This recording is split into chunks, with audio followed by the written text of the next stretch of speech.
Keanu Reeves broke his kneecap while filming John Wick at the age of 60, but he returned 3 days later. He has spent $50,000 a month shielding admirers from phony profiles that use his face, been robbed, and been impersonated by AI scammers. He was scarcely able to walk when he made his Broadway debut in 2025, doing 8 shows a week. Although he was hailed as great by critics, something else was going on behind the scenes. Keanu finally talked about what lies ahead after decades of concealing heartache, surgeries, and anguish. Retirement is not here. Nobody anticipated it, and Hollywood is still unsure of how to respond to it. On September 2, 1964, Keanu Reeves was born in Beirut. His mother Patricia was British, while his father Samuel was Hawaiian Chinese. When Samuel was 21 and Patricia was 19, they first met in Beirut. Patricia had a job designing costumes. And Samuel was already leading a crazy life, bouncing between jobs. In Hawaiian, Keanu's name means cool breeze over the mountains. However, his formative years were everything but serene. The family relocated to Sydney only 3 weeks after Keanu's birth. Samuel fully disappeared from their lives a year later. Patricia had relocated to New York and was raising Keanu by herself by the time he reached 3. And they kept moving, and that was only the beginning. Keanu continued to see his father in Hawaii until he reached 13, despite the fact that he was already heavily addicted to narcotics when he vanished. It was odd when they met for the last time in 1977. They simply sat in silence beneath the skies. Samuel then dropped him off at the airport the next day. That was it. He didn't see him again. When someone inquired about his father's whereabouts years later, Keanu responded that it felt as though the ground had engulfed him. Keanu was completely unaware of Samuel's incarceration. The emotional harm was irreversible. Patricia's love life made things turbulent despite her best efforts to create a steady life. In 1970, she wed Broadway director Paul Aaron. That lasted for just a year. She then wed rock promoter Robert Miller in 1976. Karina was their daughter. Jack Bond, a salon owner, became her 4th spouse later. 1994 was the end of that. Her career in show business, however, introduced Keanu to a variety of bizarre situations during his early years. They resided in Toronto, close to Nimbus 9 studio. Rock stars came and departed from there. Alice Cooper once looked after him. Emmylou Harris met him. He also got to know Dolly Parton. None of that, however, grounded him. Keanu attended 4 different high schools by the time he was 17. Because he was too disruptive, he was ejected from Etobicoke School of the Arts. He became a hockey goalie at De La Salle College and earned the moniker The Wall. However, his dyslexia made learning challenging. It was difficult to read. And he claimed that he felt alienated all the time. He gave up entirely in his final school, Avondale. He never completed high school. He left school and became an actor instead. His father was imprisoned for attempting to distribute heroin in Hawaii in 1992, just as Keanu was starting to gain notoriety. He also had a lot of cocaine. He only served 2 of the 10 years he was sentenced to. Because Keanu was well known, the guards treated him nicely. He even received his GED and incarcerated. He once sobbed when someone informed him that Keanu had perished in an accident. Nevertheless, he never made contact. He never heard from Keanu again. In 2018, Samuel passed away. Still not on good terms. Keanu was barely able to function in school at the age of 15. He frequently feigned to grasp things in class since he felt lost due to his dyslexia. Because he was impulsive and noisy, he was expelled. He was unable to keep up at Avondale. He claimed that I wasn't a good student because I struggled with reading. He began to act in order to get by. Acting was no longer limited to the stage. It turned into a lifestyle. Hockey was his getaway during his adolescence. He was an excellent goalie. He hoped to play professionally and even compete in the Olympics. But then, in a terrible accident, he broke his ankle. He claimed to be able to see the bone in that exact moment. His dream came to an end. He resorted to acting as he had no other option. Keanu made his television debut in the Canadian series Hangin' in 1984. He portrayed a disturbed teenager. The odd thing was that, in actual life, he was a troubled teenager. He was struggling with loneliness and anxiety as a result of the instability, stepfathers, and all the relocating. To decompress, he would play hockey with buddies. He was cast in a bizarre play called Wolf Boy in Toronto the same year. It was hot and contentious. He gave a frank performance. Tangible and enduring. Local legends arose from certain scenes. It was at this point that he began to attract attention. He took his automobile to Hollywood in 1985 in order to pursue his acting ambitions. His name, however, was deemed too strange by the agents. They requested that he alter it to something more American, such as Chuck or Casey. He went by the name Keanu Reeves for a while. But in the end, he declined. He claimed that hiding who he was seemed improper. His path was molded by that choice. In 1986, he made his breakthrough with the film River's Edge. He portrayed a character who had to deal with a friend's murder. A genuine crime served as the basis for the story. Keanu felt it, not just acted it out. It brought to memory all the grief and alienation he held within. He starred in Bill and Ted's Excellent Adventure in 1989. He tried out for the part of Bill at first, but the director chose Ted instead. Due of their synergy with Alex Winter, their co-star. Many of the moments were even improvised by them. Originally, the script was written on napkins. Nobody anticipated it turning into a cult favorite. Point Break followed in 1991. Keanu spent months honing his surfing skills. He came close to drowning multiple times. He also received training from QB instructors and FBI officers. He put his all into the part. He continued surfing for life after the film. He co-starred with Rob Lowe and Patrick Swayze in the hockey film Young Blood, which was released in 1986. Once more, he played goalie. He performed every stunt on his own. The speed of the pucks was 90 miles per hour. There was no stunt duplicate used by him. His seriousness was evident throughout that film. For the story, he was willing to take any chance. Keanu Reeves didn't want a stunt double to perform his duties during the 1994 Speed movie shoot. In the end, he performed almost 90% of the risky situations himself. One of the bus's most memorable experiences was having to jump over a highway gap. But something went awry during one of those stunts. He was thrown almost 20 feet into the air when the bus broke down. He suffered a concussion, shattered 2 ribs, and struck the ground hard. He didn't want to stop filming, so he kept it a secret from the director. He simply continued. The situation worsened when they shot on an actual roadway close to San Diego. The cast was not informed that the day will feature real cars. Abruptly, the bus began colliding with actual automobiles. Keanu claimed that because no one had anticipated it, everyone on board yelled in genuine terror. Nevertheless, he persevered. And even though it only cost about $30 million to film, Speed made $350 million when it came out.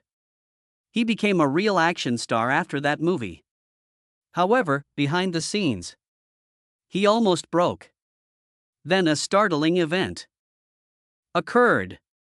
Warner Brothers made Keanu an offer for $75 million after Speed became a tremendous blockbuster. Merchandising rights and back-end profits were included. But without even blinking, he replied no. He simply didn't want to be controlled, it had nothing to do with the money. He was an advocate of being loyal to the work rather than the money. He even turned down $11 million for Speed 2 later in 1997. In order to play a part in The Devil's Advocate, a film that allowed him to portray a different aspect of himself. Although his own agent claimed it was career suicide, Keanu thought that doing what felt right was more important than what appeared wise on paper. Al Pacino even consented to a significant wage reduction in order to go on to The Devil's Advocate. All he wanted was for the narrative to succeed. In the 1993 film Much Ado About Nothing, his previous try at Shakespeare didn't work out. His performance felt stiff, according to critics. He found the lines awkward and unnatural. However, the naysayers were unaware of something. Keanu was dyslexic. His co-star Emma Thompson also did. After lengthy shootings, the two of them stayed up late reading and deciphering the intricate text. He learned to speak those sentences from her. And because they both recognized how difficult it was, their connection grew stronger. In secret, that film encouraged him to keep going even when it seemed like he was lagging behind, even though it may have embarrassed him in public. Then, in 1995, Johnny Mnemonic appeared, and all the possible bad things happened. Sony attempted to make the film a blockbuster after Speed's popularity, despite its initial $26 million budget. From the action sequences to the casting, Keanu and the director couldn't agree on anything. Twice he even left the set. Later, the filmmaker referred to the entire situation as corrupt. The film was originally intended to be intelligent and compact, drawing inspiration from William Gibson's cyberpunk tale, but it was transformed into something else entirely. The finished product didn't fit anyone's vision, and they spent far more money than they had anticipated. Globally, it lost over $100 million. Keanu later acknowledged that his ambitious plans to use cutting-edge technology in the film were not yet ready for the real world. People became aware of a new dimension when The Devil's Advocate was published in 1997. In Keanu's performance, most people were unaware that he was actually in pain. When Keanu was just 3 years old, his father had left. He last saw him on a Hawaiian vacation when he was 13 years old. After spending the night stargazing with him, his father left the following morning. No hospital records, no police, just gone. For years, Keanu carried that pain with him. He poured that pain into every scene with Al Pacino in The Devil's Advocate, who portrayed a deranged father. Keanu's acting instructors observed how deeply he delved into those feelings, but he kept it to himself. As if he didn't want to accept the accolades, he referred to the praise as just flattering. The Matrix followed. A few weeks before the start of production in 1998, Keanu needed urgent spinal surgery. After years of motorcycle accidents and sports injuries, the harm had accumulated. Even though he was unable to walk normally, he remained silent. Further training. While rehearsing the combat choreography, he donned a neck brace underneath his clothing. He wasn't acting when he was stiff in the film. It was the agony. He never disclosed the severity of the situation to the studio, but the team had to change the filming schedule to allow him to recover. He feared they would take his place. The Matrix, which was released in 1999, revolutionized the film industry. The temporal effect of the bullet became famous. Keanu received $10 million up front for the film, which cost $63 million to produce. What did he do next, though? Shocked everyone. Gave out a significant portion of his income. He distributed his earnings to the stunt squad and special effects team, giving some of them bonuses of about $1 million apiece. He didn't care that studio officials thought it was crazy. He wished to treat the people who work behind the scenes with the same respect as the celebrities. When the trilogy brought about $1.8 billion, Keanu discovered that Warner Brothers had falsified the figures. In order to avoid giving him the money he was due, they were underreporting their profits. He filed a lawsuit in 2001. He asserted that the studio withheld about $100 million in residuals through dubious accounting practices. Keanu included provisions to safeguard his future agreements in their discreet out-of-court settlement.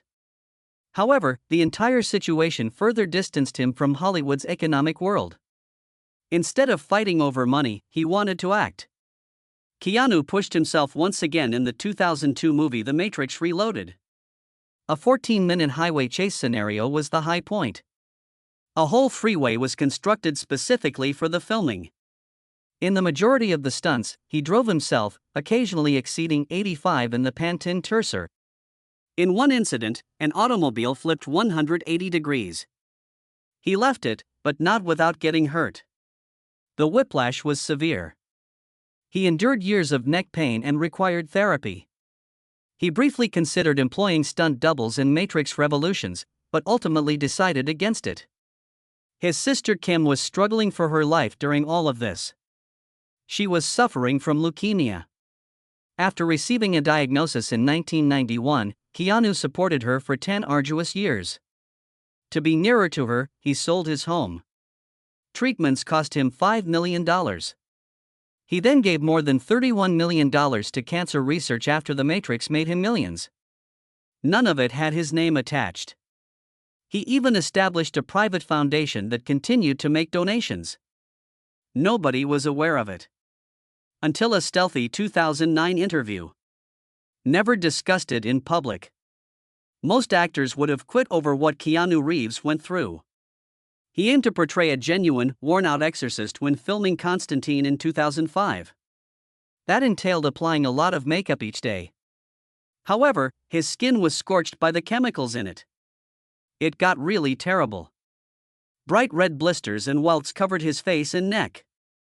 Physicians advised him to cease. He didn't pay attention. For the fire scenes, he even declined to utilize a body duplicate. The situation worsened as flames burned his skin, yet he persisted. Even though it slowed down the healing process, he continued to smoke actual cigarettes on stage to maintain his persona. The film lost an additional $2 million since the filming had to be halted multiple times to allow him to recuperate. Besides its budget of $100 million. But it wasn't on a movie set that caused him the most pain. Keanu's real world fell apart on December 24, 1999, right before the world was about to watch The Matrix. He was expecting a child with Jennifer Syme, his girlfriend. Ava, they had already decided on a name. However, Ava was stillborn at 8 months on Christmas Eve. No warning had been given. Jennifer had been in perfect health. The infant's space was prepared. They were crushed by the news. Jennifer lost it. Had to seek immediate assistance. For nearly a year, Keanu was out of the public eye. He turned down multiple film offers, including one that would have brought around $20 million. The anguish was too much for the couple to handle. Despite their love for one another, grief overcame everything. They drifted apart within weeks. Then came the time that completed the last of his remaining recovery. Jennifer lost her life in an automobile accident on April 2, 2001, little after 6 in the morning. On Cahuenga Boulevard in Los Angeles, where Keanu had previously filmed fast-paced sequences for Speed, her Jeep crashed into parked cars. She did not have on a seatbelt. 2 rolled-up bills containing white powder and medications for back pain from an earlier accident were discovered by the police. She and Keanu had been together in San Francisco just 1 day prior, on April 1. They had brunch. They had spoken. They were back in contact. Their last day was the one. Keanu already knew the answer when he called the coroner's office to find out if Jennifer Syme was present. Nevertheless, he asked. On that day, he emotionally disappeared. He starred in the bizarre animated movie A Scanner Darkly, 2006, in which everything appears to be a dream. He portrayed a man who was addicted to drugs and lost his identity. It was him, not just his acting. He put all of his genuine suffering into it. Even sentences that weren't in the script were said by him. It didn't feel like fiction when he spoke of losing everything. According to the director, such moments were so unpolished that they altered the entire film. In the end, the movie was about people who had endured too much suffering, and Keanu saw Jennifer in that. His mental state was reflected in the animation style. Not really in either reality, but caught between two. Then The Earth Stood Still came out in 2008.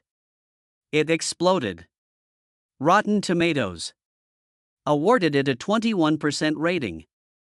Even though it made $233 million, it was still a loss because the marketing had cost $245 million. Keanu appeared vacant in the part, according to critics, but they were unaware that this was how he actually felt. He didn't even attend the movie's promotion. Because he felt as though he no longer belonged, he portrayed an extraterrestrial who didn't comprehend people. Something changed in 2014. He agreed to play John Wick. He pushed himself more than ever at 50. He trained non-stop for 3 months, learning gun warfare, jiu-jitsu, and a fictitious martial art known as gun kata. He punched a stuntman during production, breaking his left hand, but he continued. In between takes, he forced the crew to glue his hand back together. No hospital, no respite. He simply continued. Despite only costing about $30 million, the film brought about $86 million worldwide. His action career was salvaged by that. Additionally, he gave the writer credit even though he helped shape the character and direct the action scenes. Being in command didn't matter to him. All he wanted was for the narrative to succeed. Chapter 2 of John Wick followed. Filming that iconic pencil scene was a difficult experience. They spent 14 hours over 2 days filming it, even though it only appeared on TV for 45 seconds. While performing the movements, Keanu dislocated his shoulder. He underwent surgery. Returned to work after 3 days. Not all of the pencils were props. When they struck, their metal cores produced authentic sounds. He lost everything in that one little scene. By 2019 for Parabellum, the third chapter. For 6 months, he exercised 10 hours a day. To keep sharp, he shed 20 pounds. However, he crashed on the Brooklyn Bridge while practicing on a motorcycle. He broke his kneecap. He immediately required surgery. He insisted on performing actual stunts afterward, though. Like slamming gravestones in a graveyard. Just so he could move again, they provided him a bespoke knee brace that cost $15,000. He continued to do everything else in real life, even when some sequences had to be computer-generated imagery. In 2023, Chapter 4 followed.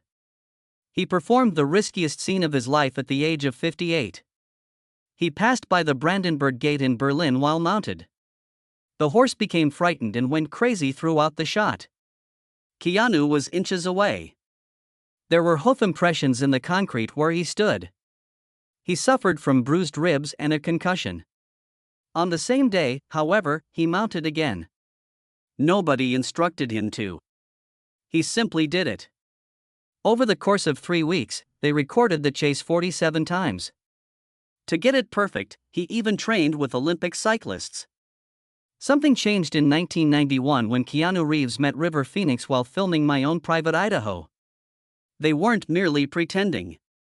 Those were the roles they lived. To further comprehend the character's suffering, they even tried drugs and spent time with actual street workers. They became so close that Keanu once traveled 1,300 miles on his motorcycle from Toronto to the Rivers family ranch in Florida to ask him to be in the movie. He was that sort of friend. However, it was short-lived. River Phoenix entered the Viper Room on October 30, 1993, accompanied by his siblings Joaquin and Rain, as well as his girlfriend Samantha Mathis.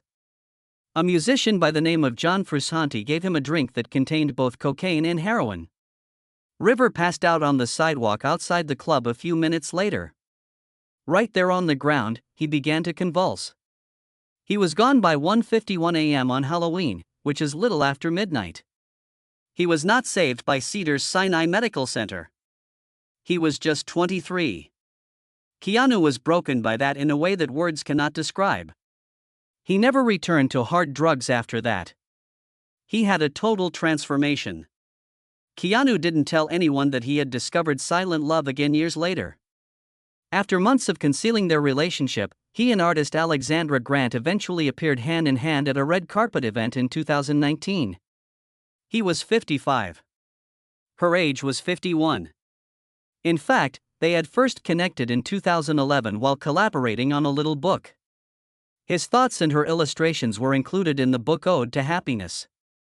Over the years, their relationship steadily deepened. Their loved one saw that her artwork had become happier. They began dating in early 2019 but kept it quiet. Keanu stated in February 2025 that she now enjoys riding motorcycles with him. His first significant public connection was this one. Since he had lost everything, Keanu knew how to keep things confidential. He suffered from a serious spinal condition back in 1999.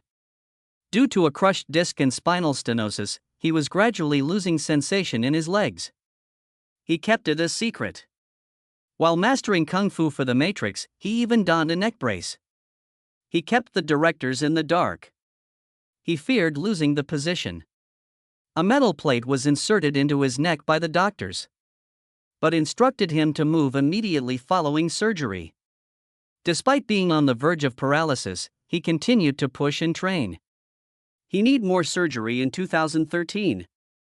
He never complained, yet the discomfort never completely subsided. Kim, his sister, was battling leukemia at the time of all of this. In 1991, the year he met River, she received a diagnosis. Over the following 10 years, Keanu expanded his career beyond acting. His home was sold. Her treatment cost him $5 million. She claimed that Keanu would simply sit and hold her hand when the pain became unbearable. The one who kept the terrible guy at bay, she referred to as her shield. He donated 70% of the $45 million that The Matrix generated for him. $31.5 million. To the study of cancer. In order to be with Kim, he even postponed filming. Even after she defeated cancer in 2001, Keanu continued to covertly support studies. His name should never appear on anything. He continued after that. When the world shut down due to COVID in 2020, Keanu appeared at food banks in Los Angeles while disguised to avoid being recognized. He helped with groceries and provided meals without telling anyone. He was already supporting cancer research in children through a private organization since the middle of the 2000s.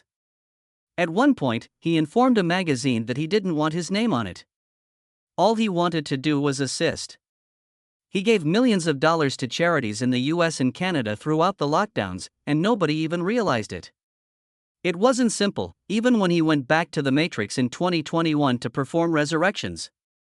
He was still recuperating from previous surgery at the age of 57. Furthermore, the script was constantly evolving. He had to retrain his kung fu skills. The new manner of the filmmaker didn't sit well with him. Keanu personally altered over half of Neo's lines. The movie reopened in August after being halted during COVID in March 2020. However, things had changed by then. Only $160.2 million was made from the $190 million film. It was a failure. Keanu was correct, but the harm had already done.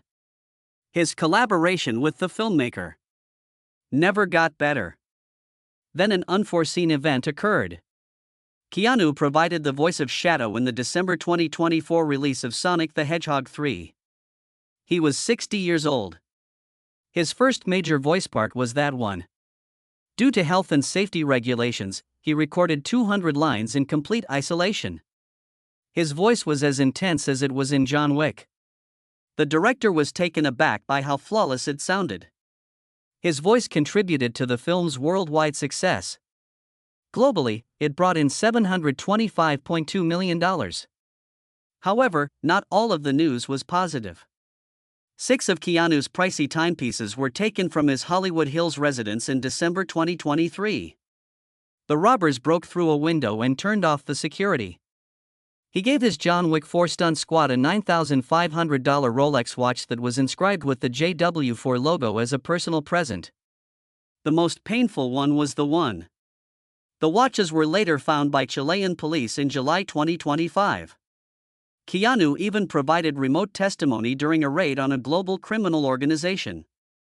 Even for someone who was a recluse, the entire situation felt like a violation. Something entirely different occurred in 2025. For the first time, Keanu took the stage on Broadway. At the age of 60, he started acting in Waiting for Godot on September 13. Every week, 8 shows. Years of stunting had left him in discomfort, particularly in his knees. But he continued. The play was well received. Every week, it earned $1.8 million. For the part, he had received clowning and particular movement training. Critics praised him for his brilliance. It was the most difficult thing he had ever done, he said. Every night, the theater was packed. Behind the scenes, something more sinister was taking place. Deepface and AI were impersonating Keanu. His face was being used by thousands of phony profiles in romance frauds. Individuals were being duped. In one instance, a woman who thought she was assisting him with his legal issues lost $160,000. Her car became the home of another woman. More than 40,000 fraudulent accounts were removed in 2024 alone. Keanu now spends $50,000 a month through Lodi, a security firm, merely to ensure the safety of his fans. He was concerned about his background as well. At one point in his career, he was not informed that someone had digitally applied a tear to his face. He then included a provision in all contracts that said no one may alter his appearance or performance digitally. Only minor adjustments, such as taking off blinks, were permitted.